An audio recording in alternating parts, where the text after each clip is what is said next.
Thank you, Paul, once again for helping us out with understanding the breath for week 3 now. So I'll pass it over to you to start today's chat. Thank you, Peter. Thank you for all the preparations you're doing for us. And welcome, everybody. Thank you. I'm going to do a little recap, first of all, and then we're going to talk about the problems of overbreathing. This is a huge topic. It's so important. And we'll do the bones of it today, but no doubt we'll come back. So just recapping, we've looked at the default breath. The default breath, we're just sitting quietly. We're breathing through our noses. We are relaxing our shoulders. We are softening our eyes. And we simply breathe in a relaxed way from the diaphragm. Those lower ribs may move a little bit as well, that's fine. But we're just sitting comfortably, sitting up straight if we can, and just relaxing into the abdominal breath. And as we relax into that, we may feel, or we can deliberately put an inscrutable smile on our faces, the so-called thalamic smile. It's a very subtle smile, which you see on the faces of some Buddhists. And it's the smile of relaxed, enjoyable meditation, relaxation.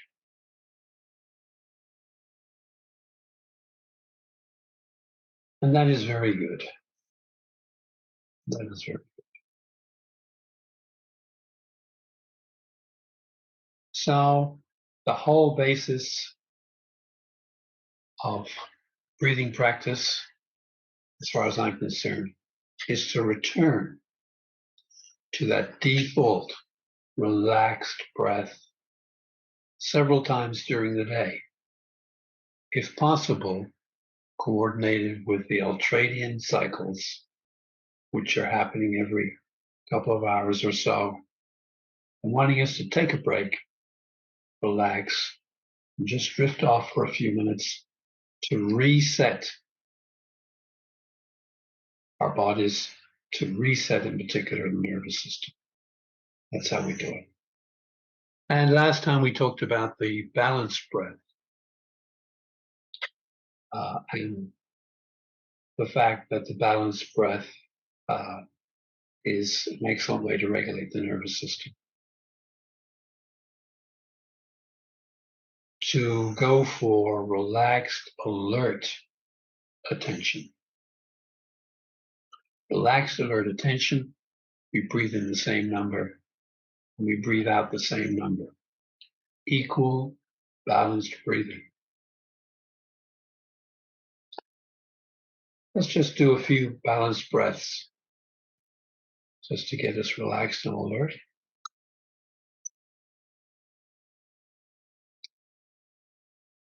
You all have your metronomes by now. So we're going to do 6 in and 6 out. If 6 in and 6 out was at all problematic for you last time, just do 4 in and 4 out. But follow the beat. So important, follow that beat, 1 beat per second. So we'll just do 2 or 3 cycles of 6 in and 6 out.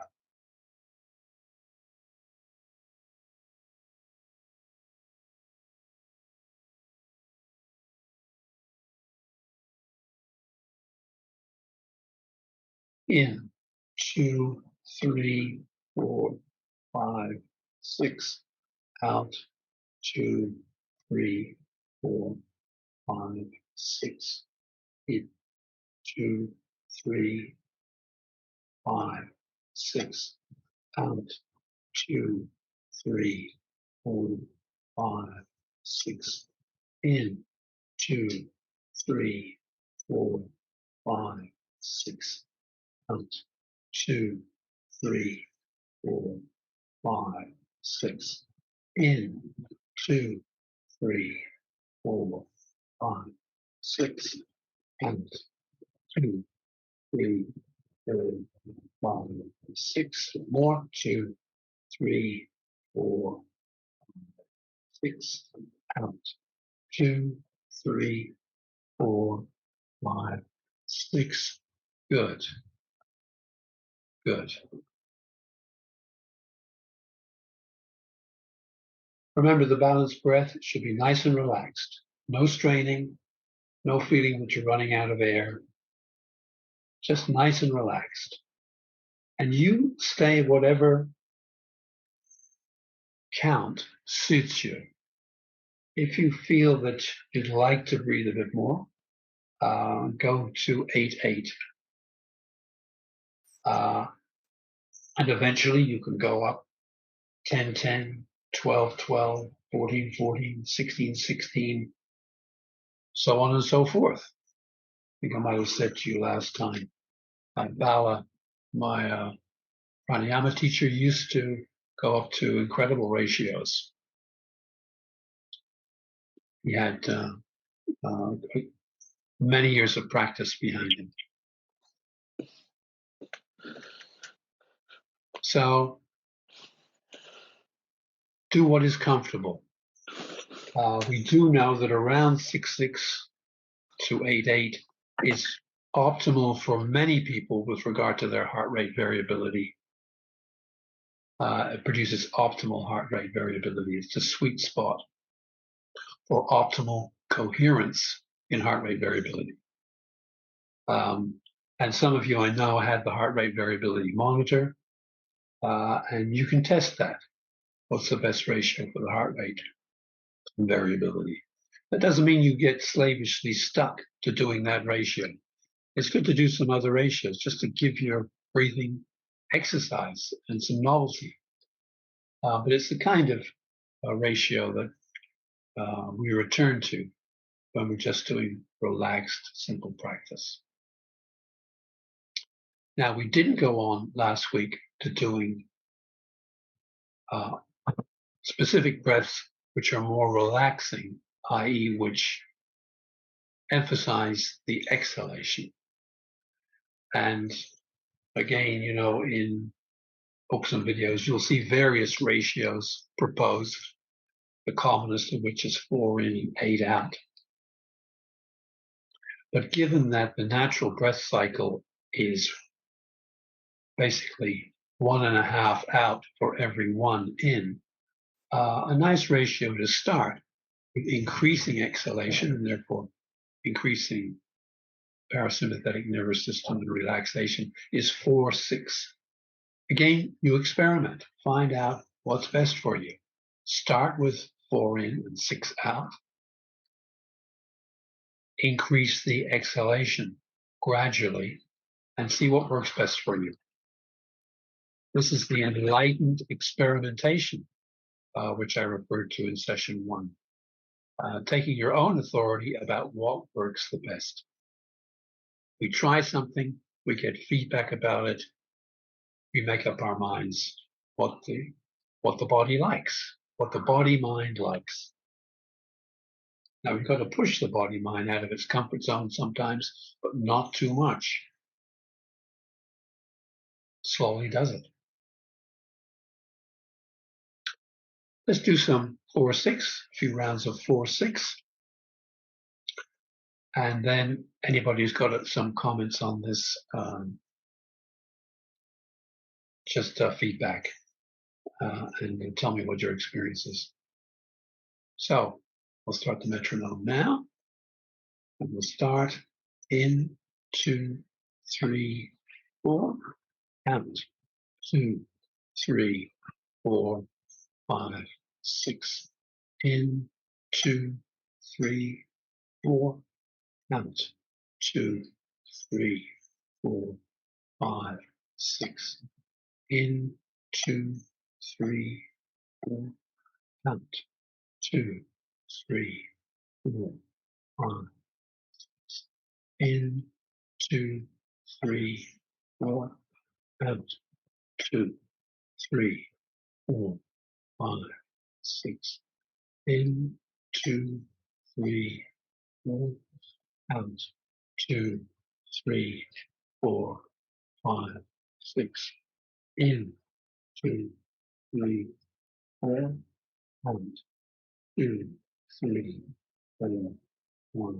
6, in, 2, 3, 4, out, 2, 3, 4, 5, 6, in, 2, 3, 4, out, 2, 3, 4, 5, 6, and we're finished there. Again, there's no right length of time to be doing these practices, but you know, as a general rule, give most of them 5 minutes at least.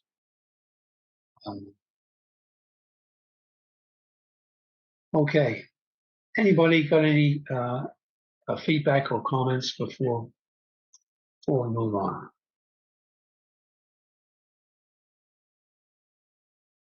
Yeah, I've got a question or a comment. What's the difference between in through your nose and out through your nose and in through your nose and out through your mouth? Because all the other breathing stuff I've been taught, it's generally in through your nose and out through your mouth. Yes, yeah. And that's a common query. I think someone was asking about it last time. But certainly in the pranayama that I've been taught, you very rarely breathe out through the mouth. And in my opinion, breathing in through the nose and out through the mouth adds a complication which stops you relaxing into the practice. You've got to think about every time I'm going to breathe through my nose, well, then I'm going to breathe out through my mouth.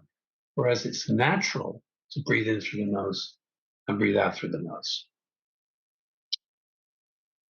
And that's certainly the approach of the Buteyko method, which we'll be talking about a bit later on today. So only in the exercise where we do rapid inhalations and a forced exhalation to stimulate us, and we'll do that shortly before we move on to the main event. Only in that case do I do exhalation. So in this next practice, picking grapes. Now we're not going to actually pick the grapes today. That would involve us getting out of our chairs, and it's too complicated. So we're just going to do the breathing part of picking grapes, which is 4 inhalations, quickly through the nose, brief pause, and then 4 more. So the whole thing looks like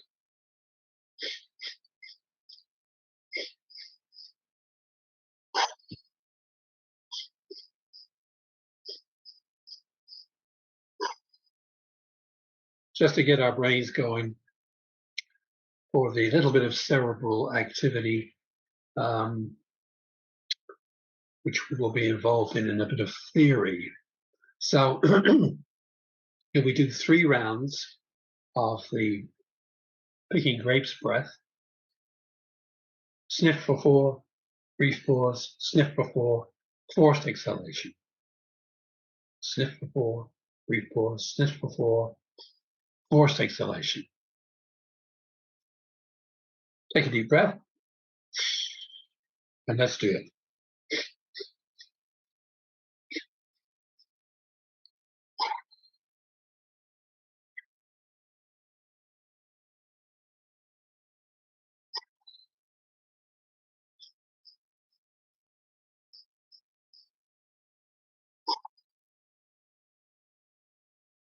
Good. But because we're emphasizing inhalation, sniffing in particular, we are stimulating the sympathetic nervous system, and it should have perked us up a little bit. Got the frontal lobes going. Now, if there aren't any queries, I'll move over to the main topic, which is the dangers of over-breathing. The dangers of over-breathing. Hyperventilation, breathing too much. And we don't usually think in terms of the fact that we're over-breathing. We think in terms often, well, I may not be breathing enough, but over-breathing is a different matter altogether. But it is very, very common. It's a very common product of trauma, stress, and other things, which I'm talking about. And I first became aware of it back in the 70s. I was a young doctor in London, and I had a Welsh friend who was, she was a teacher in bioenergetics, but also she was a Celtic sorceress with unusual powers, and was able to do all sorts of interesting things. But I won't go into sorcery right now. She introduced me to a doctor called Dr. Peter Nixon, who was the chief cardiologist at the Charing Cross Hospital in London, big teaching hospital. And she introduced me to him. She said, look, you'll find this chap very interesting. He was a cardiologist, saw a lot of people with heart attacks. He had formed the opinion that for a long time, before most people had a heart attack, they had started over-breathing. They were breathing too much. This over-breathing was subtle. You couldn't detect it right away, but it was there, and it could be certainly picked up by physiological measurements. And he said, I now teach all of my cardiac patients to breathe properly. So I went to one of his seminars about how to breathe properly. And of course, what was he teaching? He was teaching relaxed, slow abdominal breathing. And there were some impressive ex-patients of his there who had felt that they were developing a second heart attack and had immediately gone into the sort of breathing that he had recommended and had warded the potential danger off. So I became aware at that time that there was quite a literature, mainly British, about people who breathe too much. And most of that literature had been produced by a doctor in Oxford, Dr. Claude Lum, who was a respiratory physician who had worked on, as part of the teams that were developing heart bypass in the early days of heart surgery. He also became aware of the problems of hyperventilation. And in one of his articles or books, he says that chronic overbreathing, and I quote him in here, presents a collection of bizarre and often apparently unrelated symptoms, and which may affect any part of the body, in any organ, or any system. He also developed a method for teaching people relaxed abdominal breath. But it's interesting, he was very clear that chronic overbreathing could manifest in the same way as most illnesses, particularly illnesses affecting the the lungs, heart, gastrointestinal tract, and nervous system, which covers a lot of territory. So his message to doctors, which has never been taken up, is any symptom which you don't immediately understand could be related to chronic habitual overbreathing, chronic habitual hyperventilation. And it's beholden on us, I think, to become aware of that, especially in this catalog of complaints, which are often not understood. And it is a well-known fact that a majority of symptoms that people present with at their general practitioner are not actually understood, and they cannot be pinned down to any known pathology that's in the textbooks. This also particularly true in psychiatry. And after doing medicine for 50 years, most of which was psychiatry, I can testify to that. You know, we make little diagnoses, but they mean very little often. We really don't know what's going on in a considerable number of cases. Why would overbreathing create so many apparently bizarre symptoms affecting any part of the body and any organal system? And we'll come on to why people overbreathe in a minute, but the physiology first. The amazing thing about breathing is, as you know, breathe to take in oxygen, which is good, and at the same time, you breathe out carbon dioxide. Carbon dioxide, of course, is the product of burning food in oxygen. So we produce a heck of a lot of it every day. And you can think of every oxygen molecule we consume as being attached to carbon and food and then being exhaled. So there's a lot of it. Carbon dioxide, when it's dissolved in the blood, does anybody know what it is? When it's dissolved in the blood, it becomes another chemical. Anybody know? It becomes carbonic acid. So CO2 in the blood, remember there's a lot of it, has an acidifying effect on the blood. Now the blood, our whole system, likes to stay very, very slightly alkaline, 7.3, with 7 being in the middle of the acidity alkalinity spectrum. So we're just very slightly alkaline. And that very delicate balance is maintained by a whole range of mechanisms in the body, but very importantly, it's how much carbon dioxide is in the blood. If you're over breathing and blowing out a little bit too much carbon dioxide, the blood is going to become alkaline because you've lost a little bit too much acid. And the body does not like to be too alkaline. You know, we hear a lot about alkaline diets and keeping the body alkaline and whatever. The body does not like to be very alkaline. I know that the naturopathic tradition for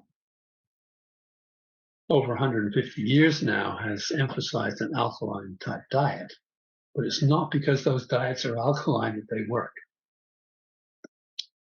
It's for other reasons, which we can go into another time. When the blood becomes alkaline, a whole range of things happen. The nerves become irritable. Blood vessels contract. The smooth muscle, which lines the tubes in the Lungs become also irritable and are more likely to contract and cause bronchospasm, i.e. asthma. The smooth muscles that line the tubes of the gut become irritable, thus causing irritable bowel. So you can get a range of cardiovascular problems, a range of lung problems, gut problems, and nervous system problems. The major nervous system problems are anxiety, and when the CO2 goes down really low, you can get a panic. Headaches, migraines, irritability, depression, they're all being linked to low carbon dioxide, as have the whole range of cardiovascular problems. When you're getting a low CO2, the first signs are that the little blood vessels in your hands contract, and you get cold hands. Or in the worst case scenario, Raynaud's syndrome, where your hands go sort of numb and white. You also can get tingling in the nerves, tingling around the mouth. You can get little twitches here, there, and everywhere, and so on and so forth. Some of those symptoms, most of us are kind of familiar with at some point or other. You can get high blood pressure, low blood pressure, palpitations, rapid heartbeat, a whole range of things. The lungs, asthma certainly, sensations of choking, sensations of having tightness in the throat, sleep apnea, and other things, all related to these things. These basic physiological functions which go out of whack when the carbon dioxide drops and the blood becomes too alkaline.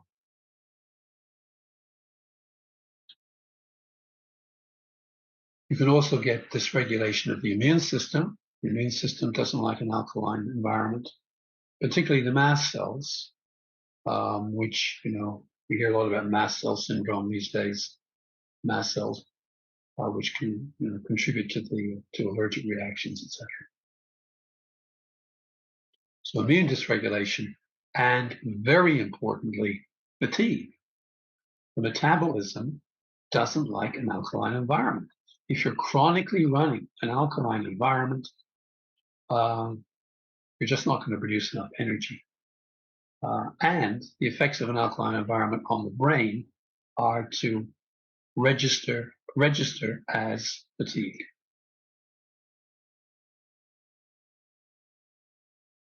And the problem with all of this is that we rapidly can get into a vicious cycle.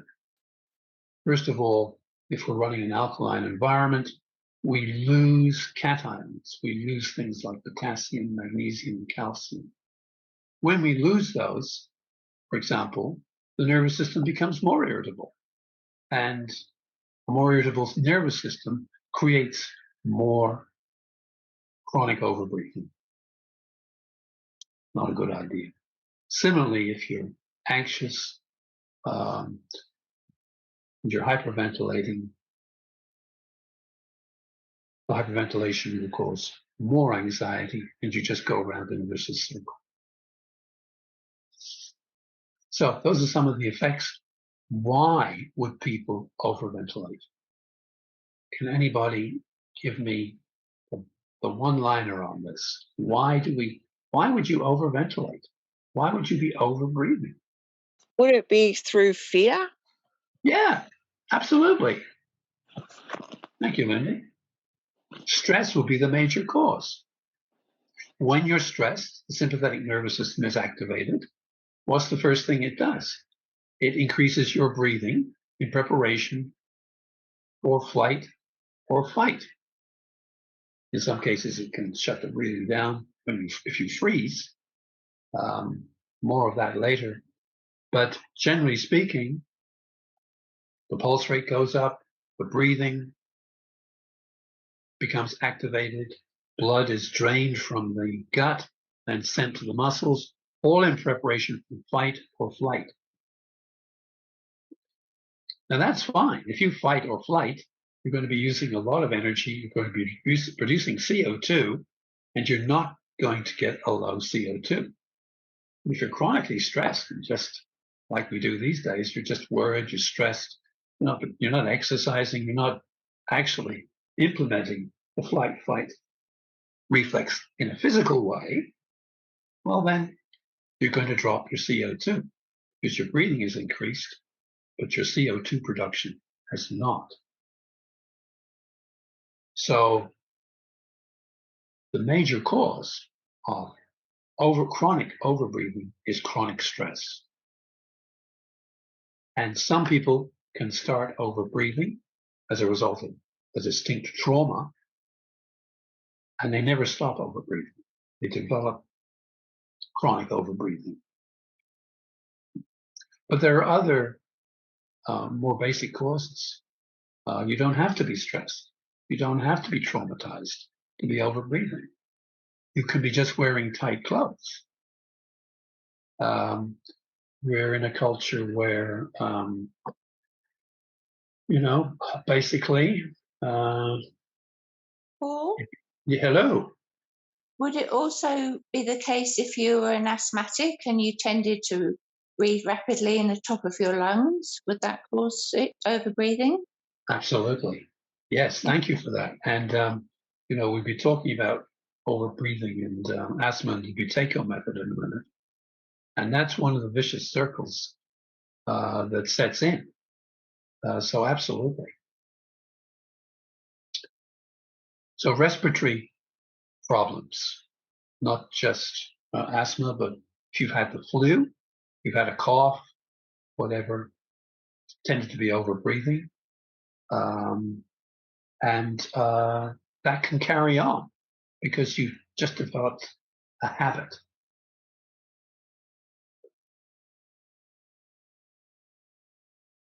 Chest out and stomach in, for men, and tight jeans, etc. Restrict the breathing so you don't do so much abdominal breathing. So you instead, the breathing moves up and you start doing superficial, inefficient, more rapid chest breathing. That is a cause. We're not taught to breathe properly as children. If you're not taught to breathe properly, well, you may be a mouth breather. You may simply develop bad breathing habits. And particularly if you're not a nose breather, you're a mouth breather, you will tend to be an overventilator, hyperventilator. So look, there are all sorts of causes, and one of the problems that keeps hyperventilation going is not identifying the problem early enough. And if after all these years the medical profession is not more aware of chronic habitual hyperventilation, I don't know what to say. Why wouldn't they be when it is so common and creates so many different problems which would be solved if people would breathe properly? So, and by the way, of course, when you're over breathing or you're taking a deep breath to exercise or whatever, you will know, especially if you've got one of these little pulse oximeters, which you just put on your finger to see what your oxygen saturation is. You can breathe as much as you like, and the oxygen saturation doesn't change much. Oxygen saturation doesn't change for everybody. It's usually between 95 and 98%. And breathing more doesn't change it very much. The blood is designed to maximize saturation with oxygen very quickly. However, if your carbon dioxide drops and the blood becomes alkaline, the hemoglobin, which transports oxygen, doesn't like it. And it holds on to oxygen and tends not to let it go. So the paradox is you could be over-breathing, and oxygen is less bioavailable to your tissues. So, Sorry, Paul, if that's the case, would that affect anemia or low iron levels? sure, I mean, it would be a double whammy in the sense that, you know, if you've got low iron, which has led to a lowish hemoglobin, then you've not got so much transporting power anyway. And with a low CO2, you're going to compromise your availability of oxygen. Yeah, absolutely. Good point. Good point. So, where does that get us? How do we know? Oh, look, one more thing. I'm talking about chronic hyperventilation. Most of us have probably seen people in an acute state of distress where they are clearly overbreathing, and they're in a panic, they're overbreathing, and they are told to get a paper bag, put it over their mouth, breathe into the paper bag, absolutely, to rebreathe some of the carbon dioxide, and not lose so much carbon dioxide. And that will help to correct the situation, although the main thing obviously is for people to calm down. If you suffer with panic, there's usually, you know, what we call a prodrome. You can feel, oh gosh, I'm feeling a bit odd. I could be heading for a panic. So the first thing you do is you put cupped hands over your nose, under your mouth, and you rebreathe the air from your cupped hands. It's not as good as a brown paper bag, but it'll do. At the same time, of course, you slow your breathing as much as you can. You breathe abdominally, try to slow it down generally, and talk to yourself. And interestingly, I, as a person who suffered with panic disorder in my early adulthood, I always found that if I was sitting wherever I was, I would get up and I would go out and walk briskly. And I didn't know why a brisk walk was helpful at that stage, but now I know because you're producing some CO2 and that helps. So doing something physical, rebreathing, so on and so forth. So how do we know? This is the vital question. How do we know if we are chronically overbreathing and whether that's responsible for one or other of the things that ail us? Well, first of all, you may have one of the symptoms that I've mentioned, and you may have some of the key symptoms which kind of give a hint that we may be overbreathing. And these include a lot of sighing, a lot of sighing, yawning, feeling that you can't get a deep enough breath. That's a very common symptom. And that makes you try and breathe more and sigh more and get into a bit of a vicious circle. So sighing, yawning, tightness in the chest, the constricted feeling in the throat, and you may have pains in the chest, so-called DeCosta syndrome. Particularly if you've just done a little bit of mild exercise, you get a pain in your chest. So many people appearing casualty because they've got a bit of pain in their chest after exercising, and it's really hyperventilation. So here are the tests we do. One, the hyperventilation test. Now, I'm not advising you to do this because it should be done with a physician. Basically, you hyperventilate for, say, 20 seconds or so. And when I say hyperventilate, you're going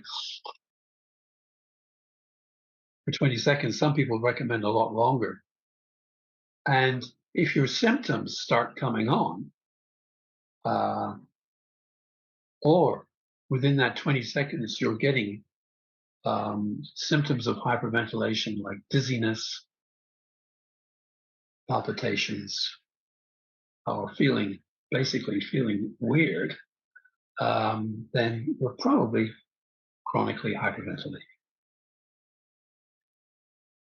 But I don't advise you to do that by yourself.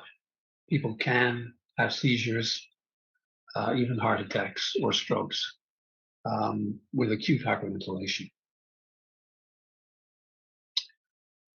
The second test is the so-called BOLT test, the blood oxygen level test. Now, this is a complete misnomer. We're not testing blood oxygen. We are testing our CO2 level, basically. This is how we do it. We're going to breathe normally for a minute.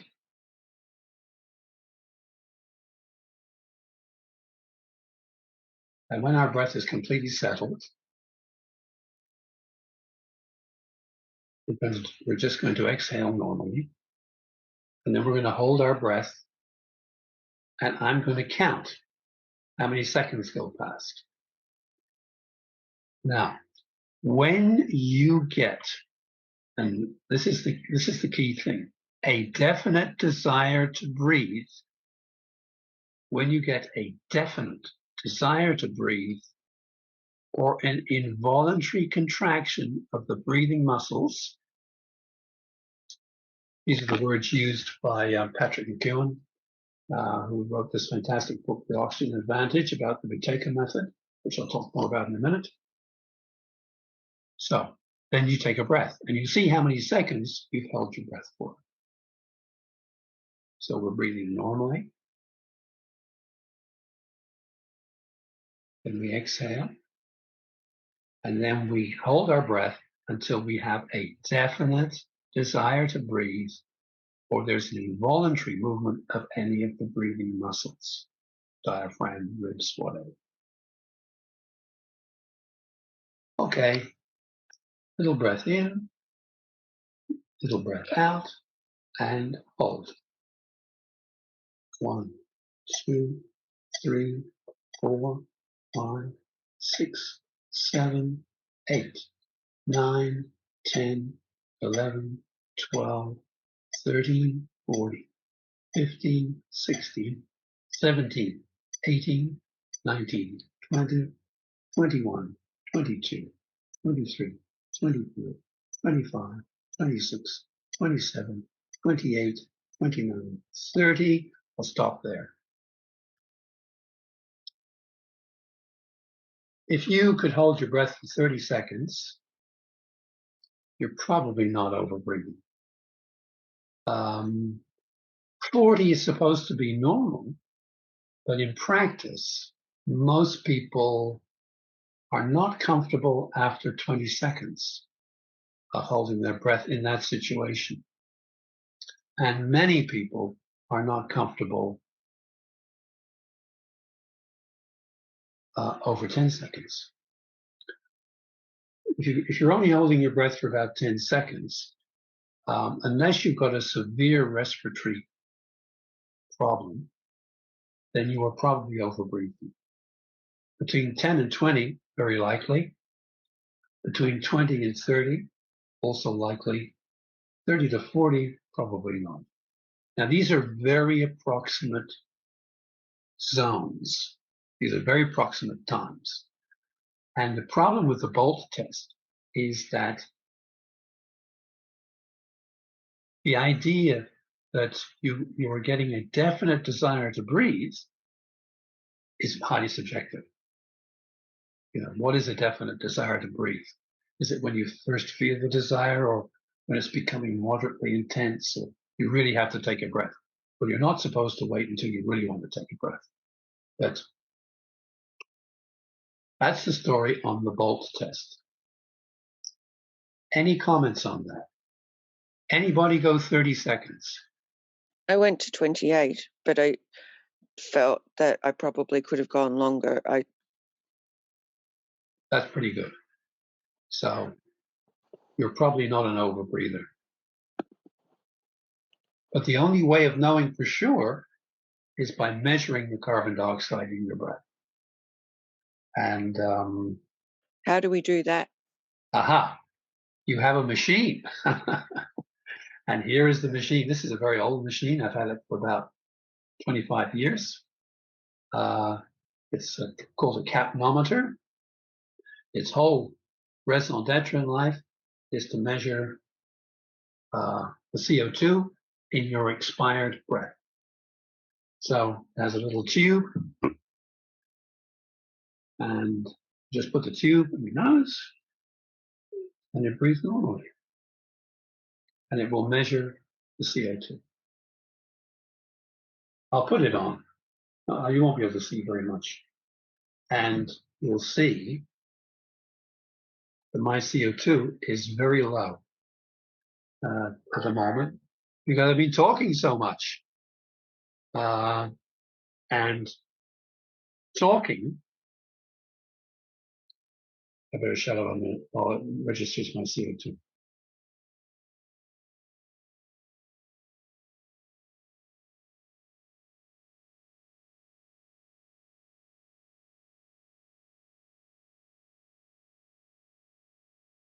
Now you can see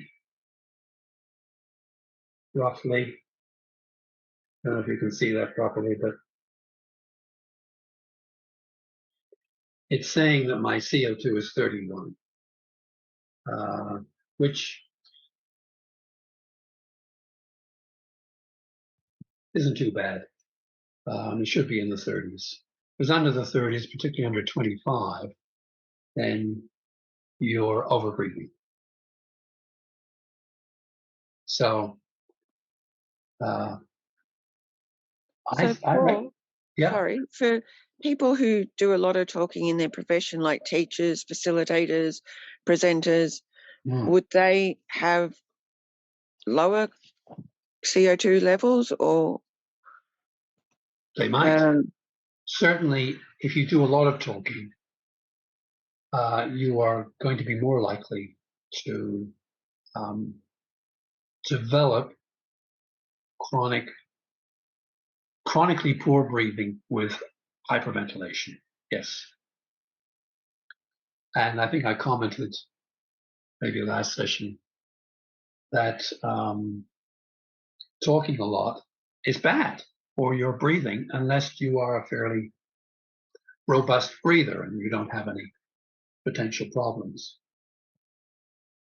I think I said, look, the research shows that extroverts, social extroverts, produce about 36,000 words a day, which is pretty astonishing, How much of that 36,000 words would be of any importance or relevance? Probably not very much. It is an astonishing production. 36,000 words. Introverts, on average, produce about 12,000. Even so, still a lot of words. Too many words. This is why silent retreat is so good, because you can breathe through your nose all the time. There you go. So capnometer. And I say to people, look, if there's any doubt, if you've got chronic habitual hyperventilation, go and see someone who's got a capnometer. And you get your CO2 measured. If you tend to run a low CO2, then you should get your own monitor.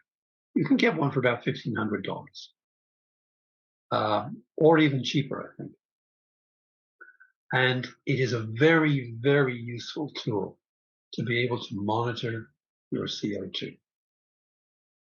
It's a very useful tool. Can I ask would you have to go to a respiratory physician to one of those, or might your GP have one?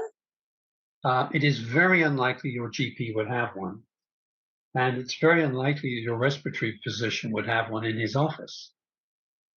Extraordinarily, nobody's very interested in your carbon dioxide level unless you have really chronic severe lung disease. Sleep physician? Yes. Yes. Got one of those. Yes. Ask him to measure your CO2, your resting CO2. You've heard that it's very important to know what it is.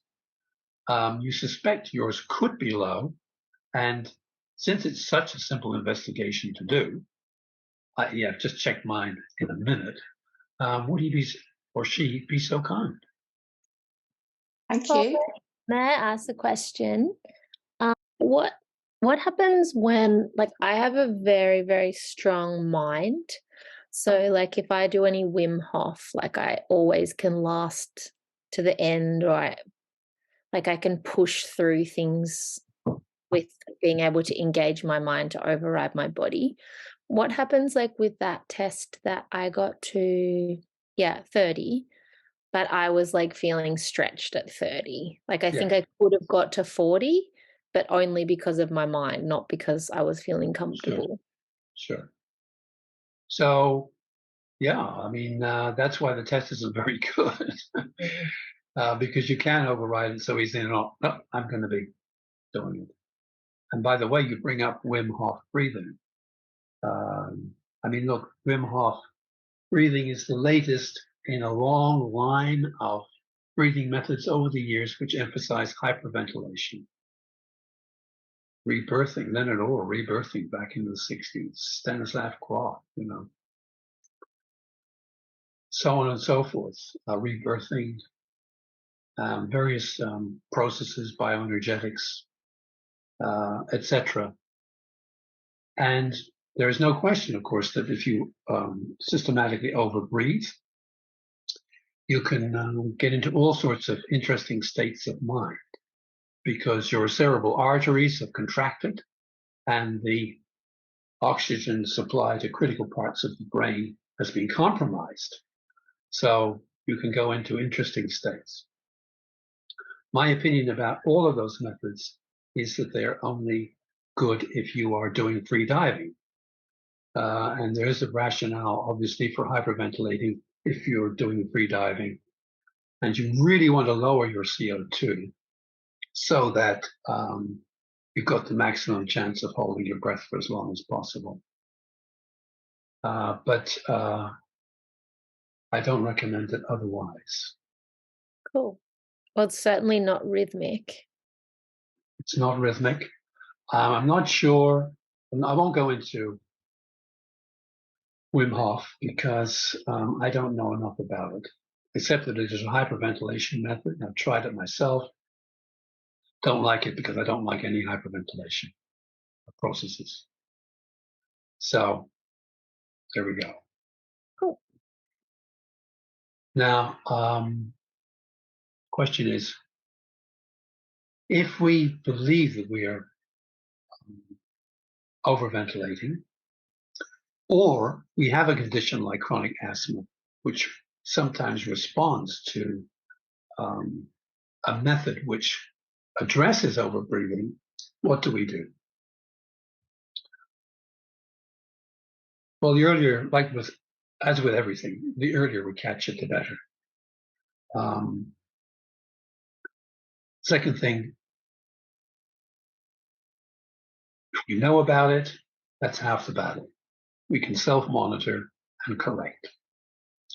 What is the correction involved? Well, a good example of a method which corrects chronic hyperventilation is the Buteyko method. And the best book, in my opinion, is this one. It's on the reference list in the notes I've given you. By the way, those notes which you will have, they are just my little notes as an aid memoir. Some of the notes won't be sort of very informative, just to remind me what to say next. Very good book. There's quite an emphasis on fitness training and how the Buteyko method helps fitness. But the bottom line is the Buteyko method helps a lot of things. And the story of the Buteyko method, some of you may know it, is kind of interesting. Dr. Konstantin Buteyko was born in Russia, in Ukraine actually. He was born in Ukraine in 1923. He was in the Second World War. He was a mechanic. After the Second World War, he trained in medicine. And he was a real type A personality. It sounds like he was a real go-getter, never rested, really a driving personality. So that even by the time he qualified and was a young doctor, he had very severe blood pressure. And there were some treatments, rather primitive treatments for blood pressure in those days. And so his prognosis was very poor.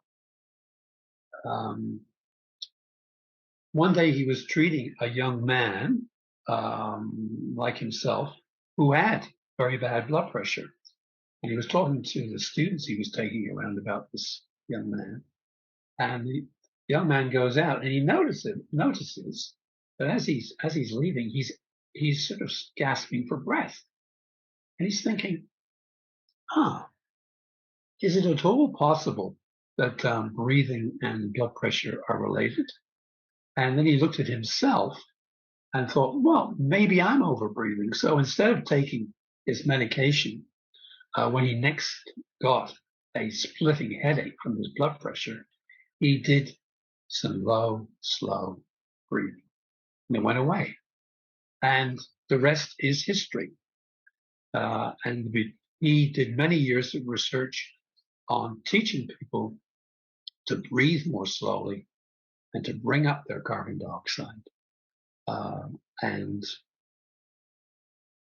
we got the Buteyko method in the West from sort of the 1980s onwards. And there are many Buteyko practitioners around. The method itself is simple. You train yourself to breathe less. That way, the little alarm in the brain, which registers CO2 levels, gets accustomed to higher CO2 levels. Something called the suffocation alarm in the brain. If the CO2 level gets too high, the suffocation alarm goes off and tells you to breathe more. If you've got into a pattern of running a low CO2, then that alarm gets set at a lower level. So it's difficult to get back to where you were because every time the CO2 starts going up, the alarm goes off, tells you to breathe a bit more. So once you've got chronic habitual hyperventilation, then it's more problematic to get out of it. So you've got to recondition it to get accustomed to holding your breath. So a typical Buteyko exercise, well, first of all, Buteyko says always breathe through your nose. And in an ideal situation, they want you to tape your mouth at night, so you can't breathe through your nose at night. So you can't breathe through your mouth at night, only nose breathing. It's at nighttime that the carbon dioxide level tends to recover. If you're a mouth breather, it doesn't. So you start off the next day as bad as when you finish the last. Here's a little exercise from Patrick McEwen's book. Let's do it. Let's do this exercise. Make yourselves comfortable.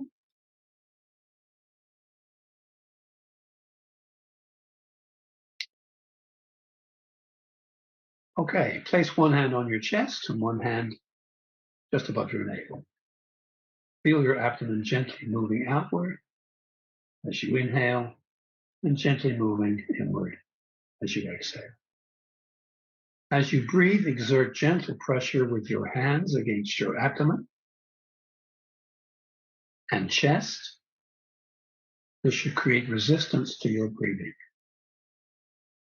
Breathe against your hands, concentrating on making the size of each breath smaller. With each breath, take in less air than you would like to. Make the in-breath smaller or shorter.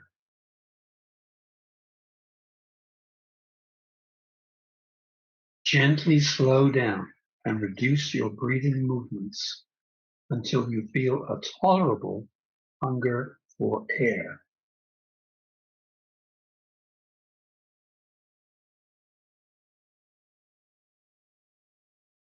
Breathe out with a relaxed exhalation and allow the natural elasticity of your lungs and diaphragm to play their role in each exhalation. Imagine a balloon slowly and gently deflating of its own accord.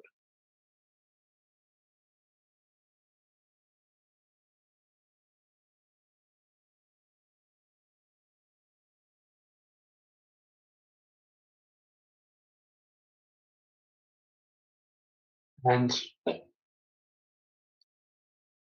you carry on like that. You could do that exercise, for example, 5 minutes. Basically, you're just hovering on the edge of air hunger and not giving into it. By making your breaths a little bit slower or shallower, you are allowing the CO2 to build up. And the CO2 will hit that suffocation alarm, and the alarm will say, "Oh, come on, you're losing oxygen. Breathe more," but you're not. It's a false alarm. You just got to keep on with what you're doing, just hovering on the edge of air hunger. Do it for 5 minutes. And do that repeatedly when you can during the day. You could also, there are also exercises to be able to do that when you're in motion. They all amount to the same thing, hovering on the edge of air hunger. So you build up your tolerance to air hunger and reset the suffocation alarm. And boy, is this method effective for asthma. Now, the research doesn't support that it's tremendously effective. People reduce their medication, but when they come to do lung function tests, the research says not much has changed. I don't believe that for a minute. The research that's been done is very patchy, small sample sizes. Have people actually been doing the Buteyko method? There's so many variables we don't know about. I got convinced about Buteyko many years ago when a colleague of mine, who was a steroid-dependent asthmatic in early adult life, not just the inhalers, but taking steroids, oral steroids, severe asthma. She went for the Buteyko method full on, absolutely did it 100%. When I caught up with her, she was medication free and doing half marathons without a hint of Ventolin or anything else. Now that's an impressive result. And you hear stories like that, not just with asthma, but with other conditions as well. Paul, Yes, may I ask a question? go for it. Even in that short exercise, I was finding the air hunger quite threatening, and I could feel my fight or flight starting to erupt. Yes. I'm not shooting myself in the foot, am I? No. No, very good feedback. Thank you. So, initially, you'll get a really marked air hunger effect. And yes, that might precipitate an alarm reaction. Well, it will if you persist with it. So the art at the beginning is just to hover on the edge of very mild air hunger. Mild air hunger which doesn't start getting you anxious. So you have to experiment with that. You may just do it for a second or two, just 2 or 3 breaths, and then just go back to your normal breathing. Just do it so you're just outside your comfort zone with regard to air hunger, but not too much. Okay, thanks. Very good. Can I ask a question? Okay. When we went into lockdown the first time, and when we all started to have to wear masks, the first thing when I first started wearing a mask, I started to feel myself panicking, Yes. and I realized that I was hyperventilating, so I was going. But so I consciously, at first, I would just go outside and go somewhere where I could take the mask off and get fresh air. But then I realized that if I slowed my breathing down, so if I took in deep breaths and breathed out deeply, that stopped the anxiety or the panic or the fear that I wasn't getting enough oxygen. Yes. Yeah. And I guess a follow-on question from that is, particularly with, I guess, the N95 masks, where they're more supposed to be more protective, and you're breathing out and breathing in a closed environment, sort of like on your face. Is that increasing your CO2 levels? Probably is, yeah. So is that a beneficial thing then? If you're a chronic hyperventilator, but initially, if you're getting those increased CO2 levels and you're a habitual hyperventilator, then it will set off your CO2 alarm, and you'll feel claustrophobic and want to breathe and feel as if you're suffocating. So, yeah, and of course, many people, we've all met many people during the lockdown who could not tolerate masks, and who wore the visors instead. And some of those individuals, I have no doubt, would be chronic hyperventilators, who felt asphyxiation when they wore the mask. And also, I mean, if you're simply unhappy with enclosed spaces or restriction, it's going to set off a panic attack as well. So then the fact that I consciously made myself breathe deeply, and I got used to them, and now I actually feel weird without them. But so the fact that I realized that I was hyperventilating, because I don't think I usually hyperventilate. I'm usually quite a deep breather. Yes. And then when I went, okay, I'm hyperventilating. Okay, consciously breathe in, breathe out. Extend your breath, extend your exhale, extend your inhale. And that then took away that sense of the panic. Was that, I guess, that was my cortex overriding that fear, and then bringing down that panic sensation, and then so you took control and started doing, basically, it sounds like you were extending the exhalation, relaxing yourself, and getting back on track. Okay, thank you. Yes, and there were some questions from last time. So next time we can get on with, we'll do some questions first, and then we'll be talking about sound, the breath and sound, but also doing a bit more from where we've left off today, obviously. Excellent. Good one. Well, thank you once again for doing this for week 3, and we'll look forward to seeing you again next week. Been a pleasure. Thank you, everybody, and see you next week, God willing. Good. Thank you kindly. Bye-bye.